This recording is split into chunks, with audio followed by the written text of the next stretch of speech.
Hey guys, and welcome back to another YouTube video. In this video I'll be going through the Brisbane versus Geelong game, going through how Brisbane in the end won it and Geelong lost at the Gabba, so it was a respectable game.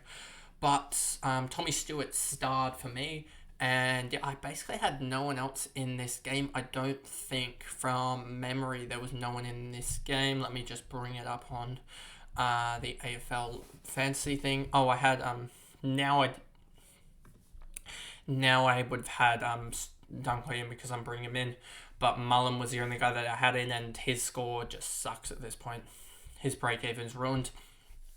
But aside from that, I had no one else in the side. So before we get into the video, remember to like and subscribe, turn the notification bell on so you know when I upload, as I continue to have really bad scheduling, as partly because of the Ashes staying up till 2 a.m. I need to get my sleep in, and a lot of these happen to be recorded after about midday, which doesn't help getting them out. But aside from that, let's get into the video. So we will get into the video there, and my hotkey again starting up. So Dunkley 112, he had a monster second half, and it was looking really good until he decided not to score. Or decided to score and do everything, but again, dropped like 20, 30k or something like that, made it more respectable to get him in, but was really looking at a point where he was going to put up an 80 or something like that, and that was going to be really, really good for the people that didn't have him in. Archie doesn't really matter too much, I would say. And then Neil had a really good first, second, and third, and then just lost it in the last, basically. And it was looking like I was going to get a really good gain on those people that have Neil, but we'll wait and see on that one. And Neil probably is going to be that guy that I don't think I'm going to grab, but is going to constantly probably kill me a little bit. 105 from him, and with no Ashcroft from the rest of the year, it's basically between him and Sarong for that last midfield spot for me. And it honestly depends on schedule. They've got Suns, Freo, Adelaide, Collingwood, St Kilda. So we'll wait on that. And Sarong has 2 tough games, and then Eagles, Port, and the Hawks. So I think I need to look more into these matchups, as this will be make or break season. But I do think that you will see potentially even both of them in, as I do need to swap out probably Crouch for the last 2 rounds, so you will probably see Laird for Crouch at one point, as Laird does have 2 easier games to finish, so you probably will see that. But I do think you will see Neil in my side at some point. Coleman, Danaher, McCluggage, Wilmot with a 90, so he's really done well for those people who held him, and has continued to grow. I think he's around that 580k. McKenna, McCarthy, Fletcher 76, so I missed the boat on him, but sometimes you miss the boat on a lot of rookies, as I thought Fletcher wasn't going to score. I guess it's the point that when they're in the side, they're going to have a round where they're going to actually score, and this was the round for Fletcher, and I do think now that Ashcroft is out for the year, Fletcher could actually really grow. Zorko, McInerney, Berry, Ashcroft obviously did his knee in the last quarter. Wasn't actually tracking too well, but did his knee and now is out of a lot of sides. Payne, Andrews, Cameron, Rayner, Lester, Hipwood.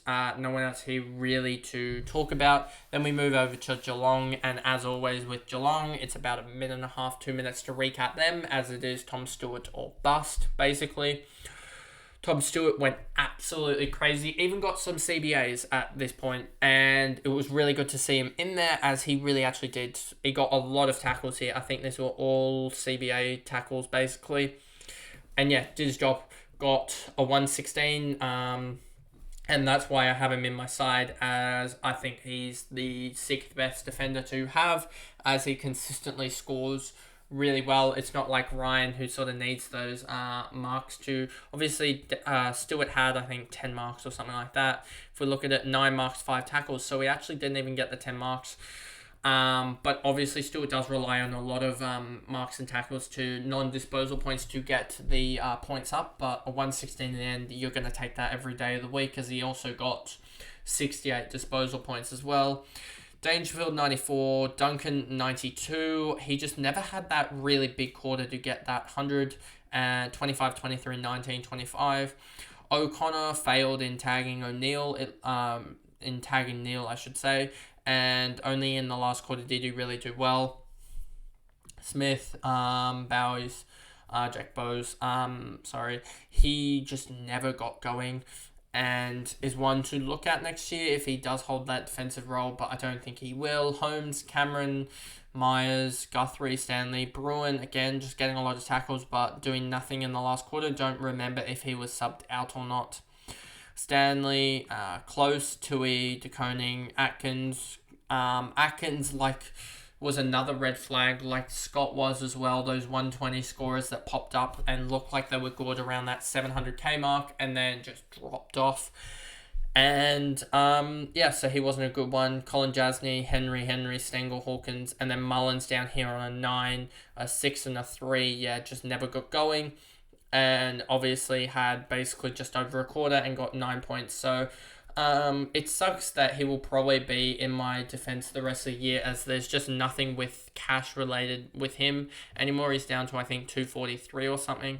So there's nothing that really can be done with him, as he'll have about a 60 break even or something like that. So he will drop down to probably basement price again, but which sucks, but nothing you can basically do about it.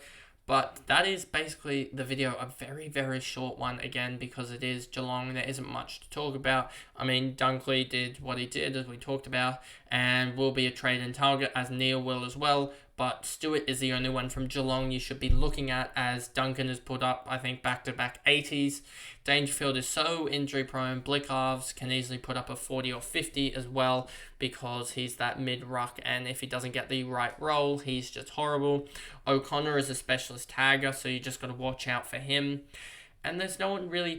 The only thing I would say out of this game is the Brisbane players watch out for who gets the role because of Ashcroft going down. Could it be a play for McCluggage at this point? Could he be that differential? But I don't think he will, as I think you've got Neil and Dunkley. And you've also, I think Berry gets a lift out of this, but we'll have to wait and see with who actually gains out of the Ashcroft ACL. We could see also the likes of, where is he? Where's Fletcher? Here he is. Fletcher could gain. I think there's a possibility for him to gain, but we'll wait and see out of that one. So that is the video there, and I'll catch you guys in the next video. Thanks, guys. Goodbye.